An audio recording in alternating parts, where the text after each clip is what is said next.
Hello, hello. Bit of an awkward style of deck profile. It is now Thursday, like 5 days after doing the event.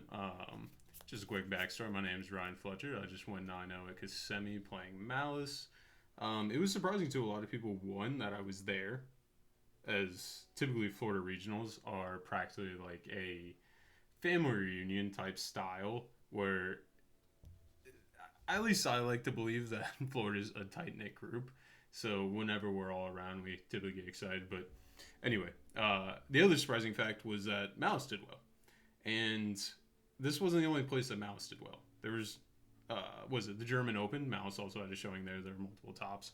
I believe almost a similar style or similar number of players. I think it was around 300. Anyway, Maliss did well there. Maliss did well at Kissimmee.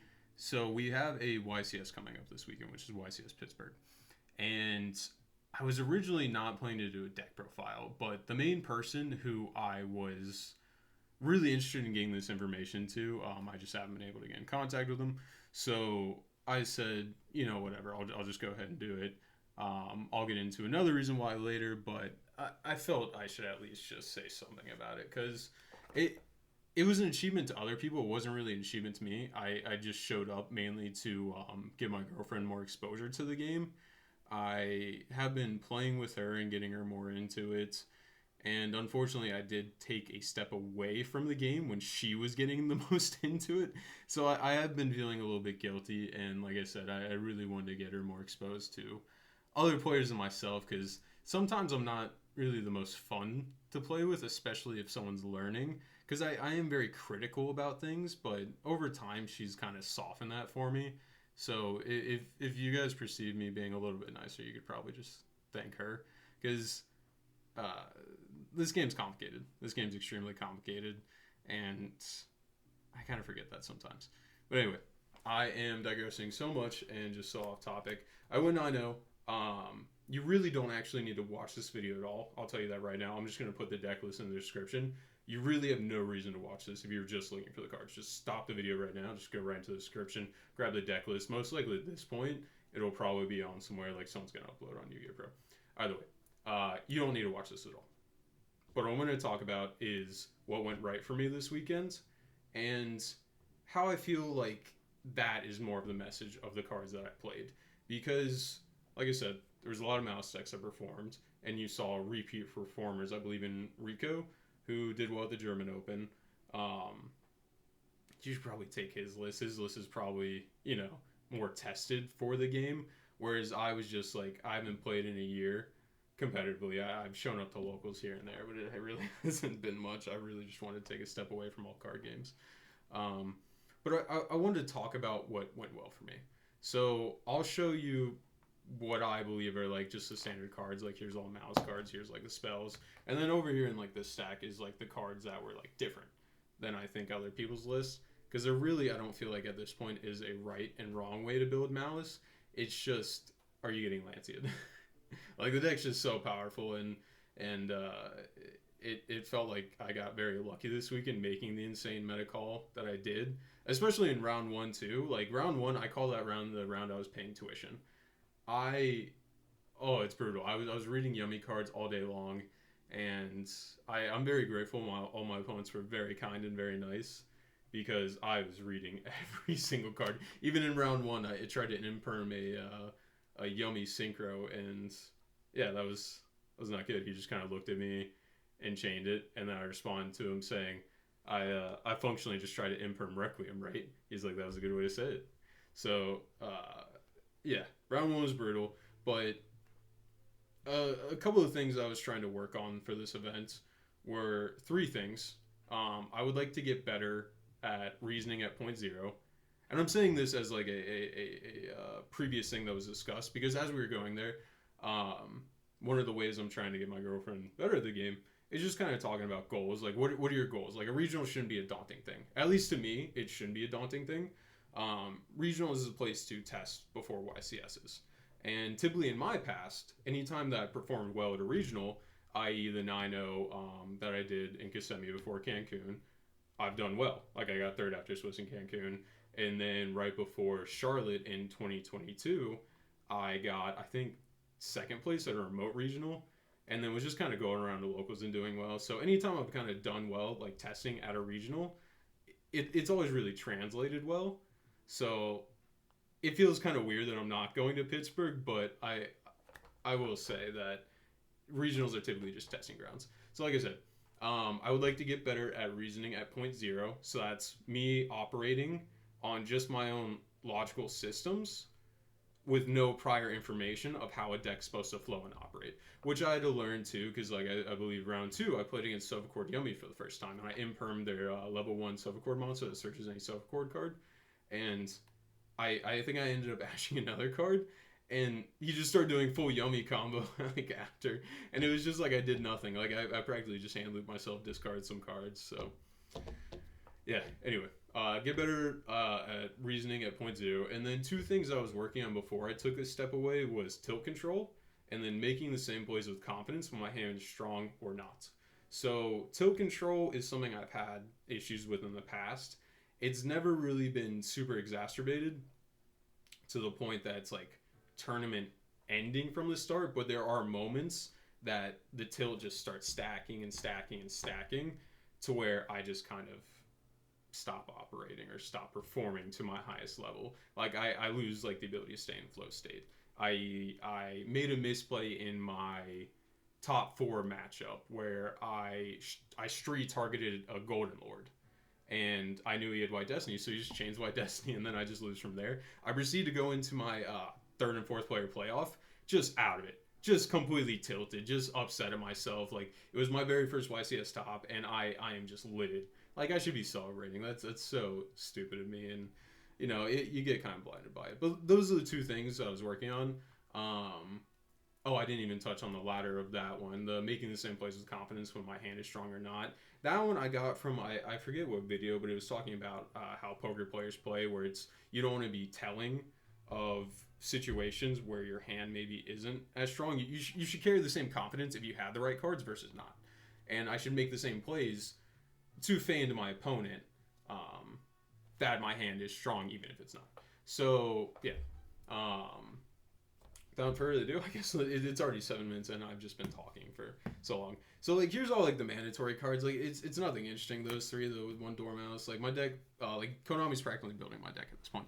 3 Chessy, 3 Hare, 3 backup, 1 Wizard, all 3 traps. I guess this is a point of contention playing like these 2, but I love them. I've always loved them. It's a very shame, or it's very sad to me that I couldn't play or chose not to play at some of these events in the past, because I was always a big proponent of always playing TB11.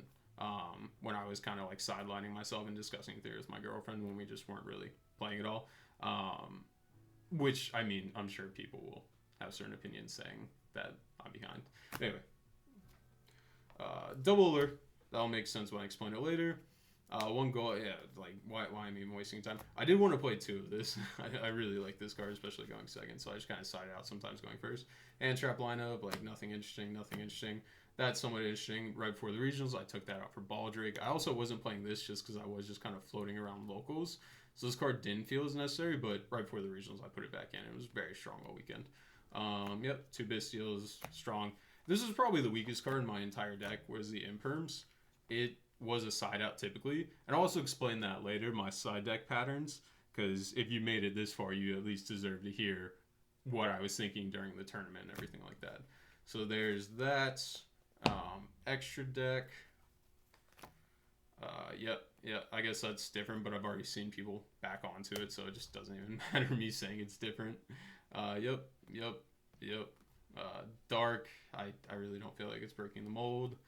All the names, Firewall Allied, or Access Code Ally. So there is the boring part of the deck profile. Here are the cards that I played this weekend that were somewhat different.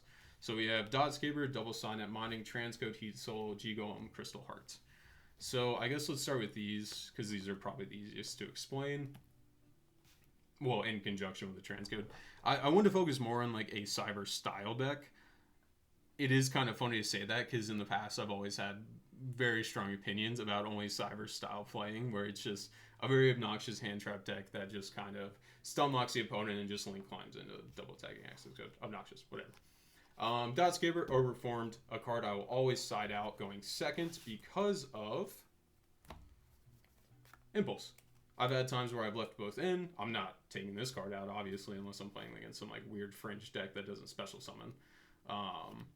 So I'm always keeping this card in. But it's an Earth, so it doesn't really pair well. Same idea with this, where like some games I just don't go into transcode because I can't, because I've Impulse. So yeah, going second, I will side this card out, but I mean, Dotscaper was just fantastic all weekend. It was you know, the fourth name that could be summoned from the Banishstone. Cynet Mining, I really just like consistency cards like this. I don't really like it going second though. I really love it going first, just because you can kind of like feign plays. Like in Maliss, there's a lot of places that your opponent will Ash. Or excuse me, let me rephrase that. There are places that your opponent will save Ash for. So when you do certain plays, a lot of them just kind of fly right under the radar because they will just be saving it. For one, if they fear like the backup search, or maybe, I mean, typically they'll save it for the binder effect to draw, just because it feels incredible to do that. There's one round where someone did do that. Well, multiple rounds where someone did do that. One of them, I believe, though, I just hared back the binder and just made it again, which was very funny.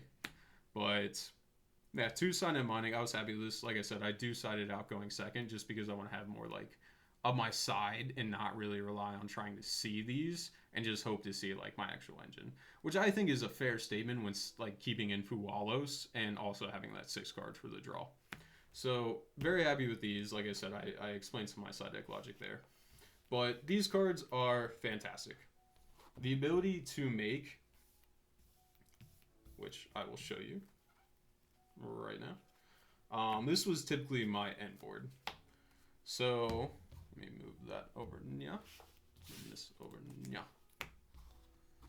Which I haven't showed the side deck, which I will get back to. This was typically my end board.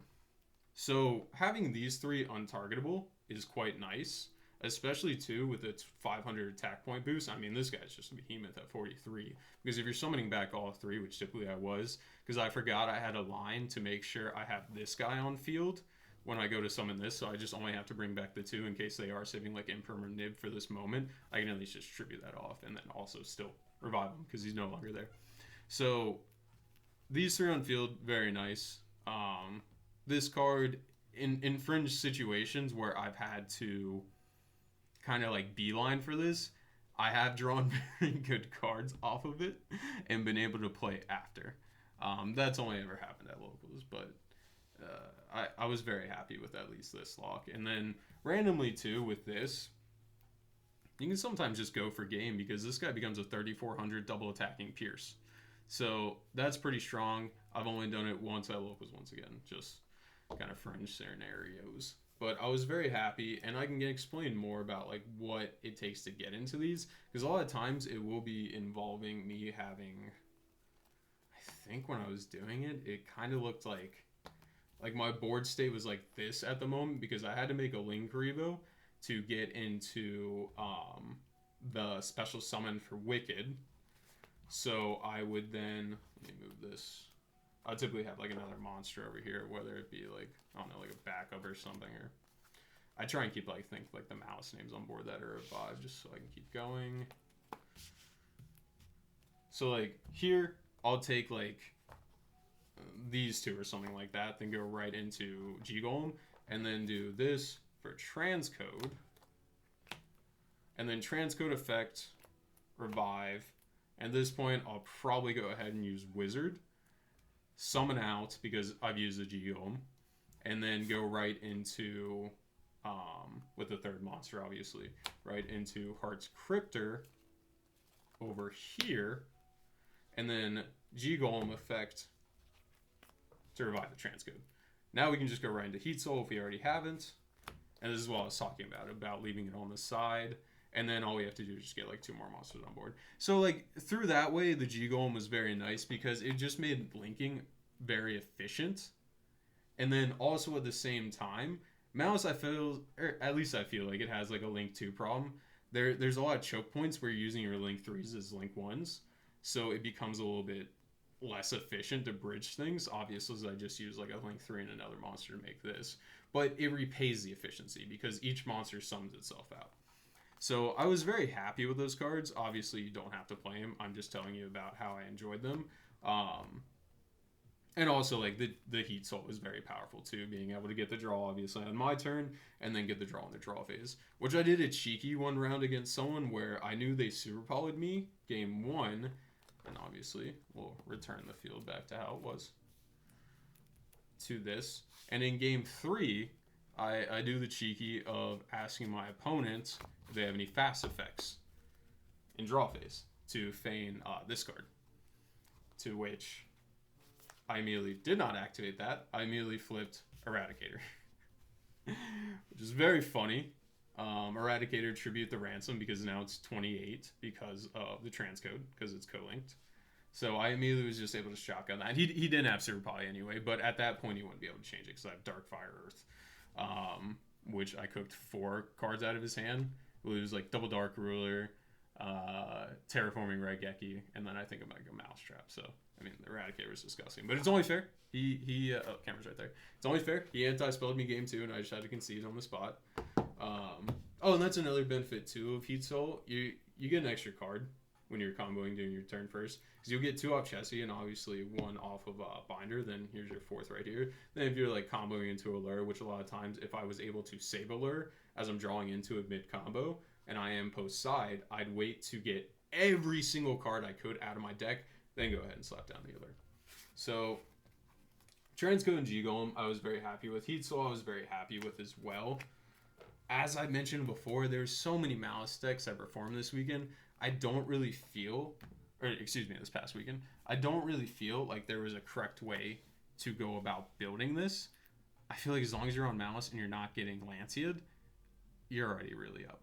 And then also if you're playing well, having tilt control, being lucky as well. There's a lot of games too where I did get lucky. Like I believe round 4 I played against White Force. Had to read all my opponent's cards. I had no clue what they were doing.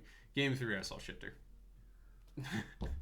It's just a non-situation. I feel very bad for him too because he told me after when he activated the chicken game and drew, he drew call by.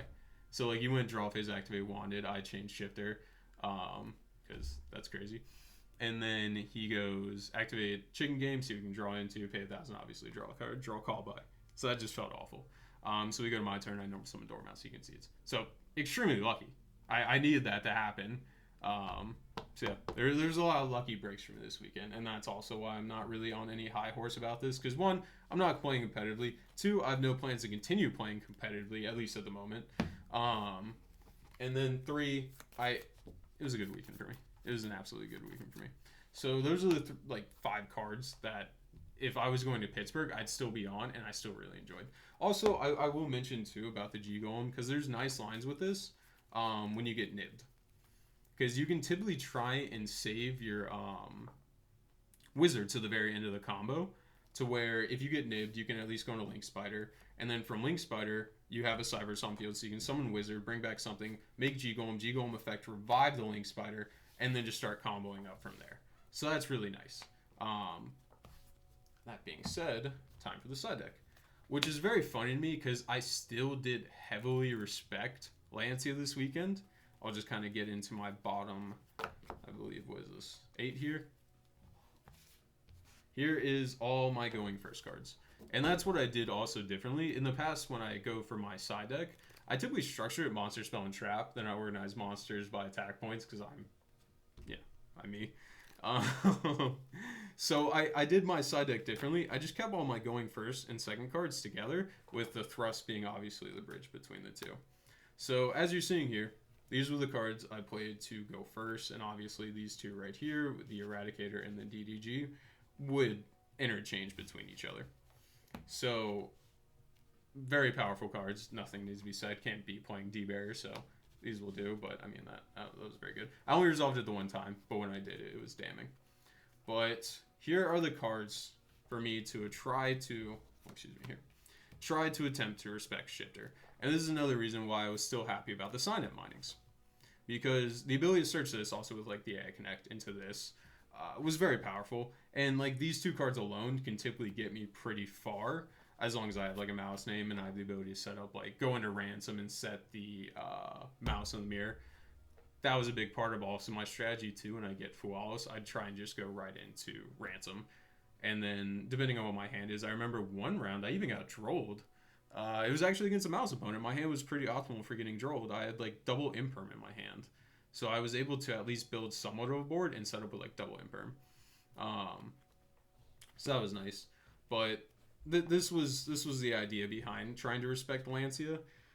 These were only going first cards, the Mathmech cards, because obviously it conflicts. Oh, excuse me, and the AI Connect, because these cards conflict with Impulse, so you can't really risk playing these. And I mean, if I had to go second and I saw this guy going first, it is what it is. Same thing with the Mousetraps. They're just too powerful, at least from what I gathered, already having some in rotation playing against Yummy. Because they will just really, really aggressively anytime you put two monsters. Once again, from what I gathered, I'm not an expert on the meta. I have no clue what happened. I'm just some bozo who went 9-0 playing Maliss, who got lucky making the meta call I did. If you play against Yummy, they will try and stop you once you put two monsters on board. So if you have the ability to at least get into a TB11, GWC, at least if you're playing GWC, and like an MTP-07, then some of their plays get a little bit weaker. So I was really just happy with, like I said, playing the triple trap and everything like that. So put those away. Called by was okay during the weekend. I called by, I think, like an Asher Bell. That was pretty much the extent of it. Talents, I don't think I actually activated this card at all. Now I'm thinking about it. Yeah, I did not activate this card at all. So that's pretty good. I never activated this card as well either. I have activated Circular. Ironically, there were some games that going first, once these cards were in, I just completely forgot I had them in there. And my hand was just so powerful, I just didn't even need to worry about them. I never searched this off of Cyverse Wicked. I think I went once for this with Cynet Mining, but I can't say for certain because I can't remember. Eradicator resolved once, paid for itself in the spots. DDG, I believe I resolved this 3 times going first. So it was pretty good against Casey, my Silvercord Yummy opponent. He joked that he got shifted 2 games in a row because I shifted him game 1 and then I lost, by the way. And I was happy I lost because I made an egregious misplay that he caught. Also, a massive props to Casey. Being able to stand your ground and question things is huge in this game, especially against friends, because I made a statement that I absolutely regret about a combo line that wasn't absolutely accurate. So, or a card effect resolution that wasn't accurate. I will not say because gotta keep the illusion I'm good at this game. He stood his ground. He defended himself. He argued the point. Doing such that in this game, especially against friends, is sometimes very difficult. You just kind of want to let it go and have trust. But I appreciate what he did there, and I'm very happy I lost that game. On to side deck, the other half for going second. I was kind of apprehensive about Droll, just because it always feels awkward with like Fuwalos. It never feels like I really want to be activating both in a turn. I understand it's for those weird situations that you go Fuwalos. Like I was like checking in on certain things where I'd Fuwalos someone after they searched to see if they'd ash the Fuwalos or call by the Fuwalos, that way I can chain the Droll. It never really happened. I don't think I actually resolved this on anyone except one person. And when I did, I had 2 of this in my hand and 2 ash. So I just, didn't do anything. I lost that game. Still won the match, obviously, because it was 9-0. Very pleased with these cards. I never really cited both of these in. It typically looked like that. And then, like, the thrust. I feel like they have their place in here no matter what. I feel like there's no chance that they'd leave in quantity. I can't imagine which situation I'd be aggressively cutting these cards. Maybe for Lancia. Who knows? But I was very pleased with these. Yeah, actually, maybe not so pleased with the draw. You can maybe find another place, but I feel like it's a necessary evil, so it has to exist in there in some capacity. But, yeah, that is the deck. Let me go ahead and talk about siding patterns now. Because if you made it this far, I'm insanely impressed. The deck list is in the description. You don't have to listen to me. I'm just some idiot who went 9-0. I found this card, like I said, to be the weakest card in my deck at the time. And I would side it out against Silvercord any like Yummy variant just because it didn't feel that strong. Going first, I would side out Shifter for the argument. of these cards. These cards just don't do well. And my deck is very reliant on the graveyard. So Shifter going first, it just doesn't really mix. So I believe I did this. And let's say I'm going against like Mitsuyami. I'd probably side in that instead. And then what are we looking at? 7 cards. So we need to cut down. Obviously, triple Fuwalos. Okay, that was a lot easier than I thought. I think starting out, I would do like 2 Imperm cut out and then like the 1 Impulse. So it'd just be those 7, but eventually it did just evolve into those 7 and then siding into these 7. Or if I wanted to, I could just side both. I typically wouldn't, but sometimes, like I said, starting out, I would just kind of like just 2 votes, just see what happened. And then going second, we'll remove that. And then we'll add the thrust in. And then sometimes I would side or keep these cards in going second. Typically the talents over the call by, but it just really depended on the matchup. So, like I said, I would typically cut out the Imperms if I was against Sofa, or against Yummy variants. The 1 Dotscaper, and then the 2 Cynet Minings. And then the Shifter does come back in. So restoring ourselves back to the original. There's 6, so we're looking for a 7th card here. I believe, from memory, I would sometimes just side out a backup. Or, in the early part of the day, I was siding out like a GWC, which I could not stand. I love these cards in the main, regardless if I draw them. There's a lot of times where I did draw them going second after like I Fuwalos someone in my hand was just like 6 Maliss names and like 2 traps. I'm like, all right, whatever, but I'd still win because the trap cards are just really good. I can't believe there's ever a point in time where people were so obsessed with consistency of the going first variants to just cut them. It's mind blowing, but it's a different time. I wasn't playing. I cannot comment on that. But this would be the side ins. Wait, was that not enough? Oh, I did just put the back up. Sorry about that. So I was very happy with how cleanly everything kind of fit together. Siding was unbelievably fast by making this small change. So I was pretty pleased. Like I said, Imperm and like Droll were kind of like hit or miss, but I don't think I'd cut these cards. I'd rather just have the ability to side them out when I needed. Didn't really miss this going second, like I said. Dotscaper, it's just you have to with playing Impulse. If you want to be able to resolve Impulse, you can't have a brick now. Backup, I didn't really feel like I'd need 3 in the main just because there are times where I will just draw into a bunch of cards like Fuwalos or maybe just draw 1 or 2. And having multiple in your hand really is not that good. I didn't enjoy having multiple. So yeah. That is the main side and extra with the key points of these cards. Over the moon with this card. Could not be happier. I love the card anyway. Brings me back to Block BA days. This was weak. I don't really think there's anything else. I'm happy with the Shifter over the Baldrake like I originally was. 1's fine. Like I said, I wish I could play more, but it is better to just be kind of more cognizant of efficiency and make my deck more ideal for going first versus second, because the power ceiling of this deck going first is quite good. Let's see. I did write somewhat of an outline before this. So, also, I've been getting bullied constantly. People asking me for the deck profile. And it did kind of get annoying. So, here's this. And this also will just be 1 cut. I'm not sure if I mentioned that. I'm not good at editing. Never have been. Also, I'm not a fan of spreadsheet Yu-Gi-Oh! I don't like what it does for the game of just having to try and memorize all these lines. I remember that when I was testing for 2024 Nats, which was, or NAWCQ, which was the last event I attended. And I was talking to people and I was like, oh, I was like playing with this and I got to this point. And they're like, oh, what combo line was it? Was it the 2-card combo? Was it this combo? And I'm like, dude, I don't know. I just played. Like, I don't know these. I'm just trying to play Yu-Gi-Oh, man. And that was a big point of what I was trying to instill in myself, is I was trying to get better at reasoning from point zero.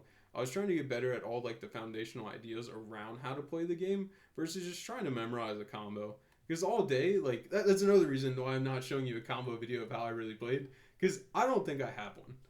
I just played, had an idea of where I wanted to get to, and knew all the card's effects to get there. So I functionally knew what every card netted me at every single exact moment. So getting to the path I need to really worked for me. And I really, really implore a lot of people, once again, if anyone watches this, to stick away from memorizing combo lines and just read your cards. Just understand how to play the game better. Just give yourself more foundational understanding. And this also leads into the idea that this is a new channel. Why is this a new channel? No, I'm not kicked out of Oblivion or anything like that for posting or lack of posting, what have you. I've been working on a Yu-Gi-Oh project on the side, and I would like to give myself agency, give myself purpose to demonstrate this Yu-Gi-Oh project. And from my testing with my girlfriend, who I am just over the moon once again that she plays, she's learned a lot. And obviously, as you can tell from here, this involves older formats of Yu-Gi-Oh. So she's learned a lot, and I don't think new Yu-Gi-Oh players quite understand how hard it is to play Yu-Gi-Oh, in contrast to how long ago, or excuse me, I'm losing my point. Old Yu-Gi-Oh was much easier to track card advantage. It was much easier to see how efficiency works in playing versus new Yu-Gi-Oh. Every card does like 3 things and nets you so much advantage. So if you go unhindered, you can just generate so much advantage, and now you have a framing point of what your deck does unhindered, so you assume you'll be able to do this at all times, and you don't really care about making efficient plays. Older Yu-Gi-Oh, you have to be super cognizant of how you interact with cards.